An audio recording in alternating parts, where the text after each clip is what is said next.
Hello everybody, my name is Ray and today I want to do a follow-up on the last video that I did about John Piper and his article about voting for Trump. And I wanted to highlight that a lot of people have given him pushback, and there are 1,000 ways to go after this article because it's just so bad and poorly written and the arguments just fall flat. But I wanted to highlight that even Wayne Grudem has come out and written a piece that criticizes John Piper's arguments. And it's very cordial. The two are actually friends, which is why I highlight the significance of this action.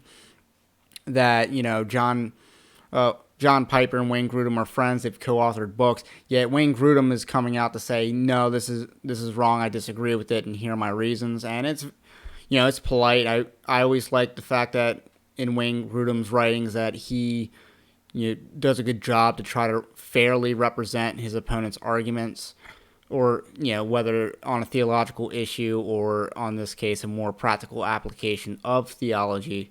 So that's very good. Wayne Grudem is kind of at the tippy top of theological academia because he is the author of Systematic Theology, which is a standard theological textbook.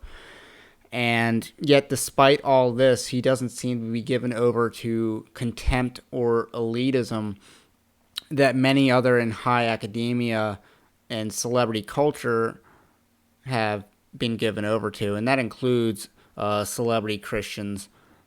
They can definitely be given over to, elitism and contempt. And we see that sometimes.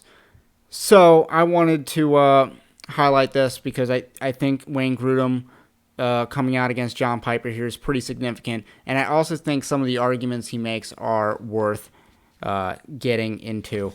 So, a couple of the highlights I wanted to note here is that Wayne Grudem has a more comprehensive evaluation of Trump's character, and he points out the fact that John Piper does not. He speaks of Trump's character as being wholly negative and is unwilling to evaluate the positives. Like Wayne Grudem notes that, Donald Trump has actually followed through more than most politicians on his campaign promises. That is a testament to character.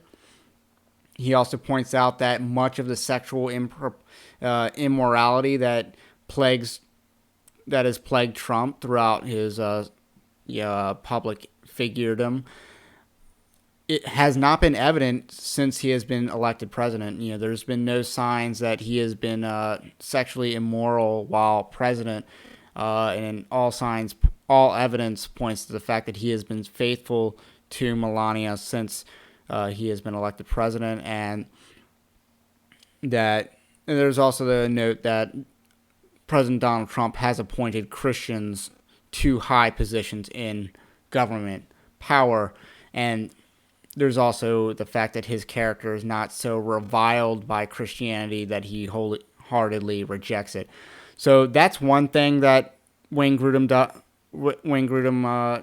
criticizes John Piper's work for. Another thing was the fact that he does not believe that he argues that there's not a morally neutral action. The fact that if you to not vote for Trump is to effectively give an affirmation to Joe Biden. And he says that if evangelicals follow John Piper's lead, Joe Biden will surely win. He says that.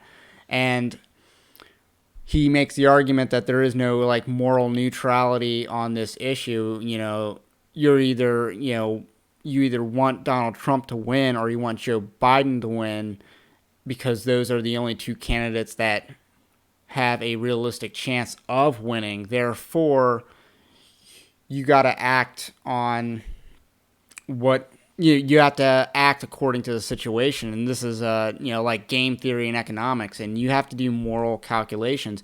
Now, I don't necessarily fully agree with Wayne Grudem all the way, because I live in Maryland, and my vote for Trump would be inconsequential because of the Electoral College. But at the same time, 20 minutes north of here, that is a completely different moral calculation, because Pennsylvania is the most hotly contested state in this election, so it seems. So I thought that was pretty interesting by Wayne Grudem. It certainly is a good launching pad to move the conversation forward. I think I will also I want to do a video on Trump's character and how that's whether that actually is a legitimate issue or whether people who say it is are committing the sin of partiality. And I want to get into that, and also whether it's moral or not to vote for Joe Biden. So subscribe for more content like that. Also check out my criticism of John Piper's work, and give a like for this video if you would.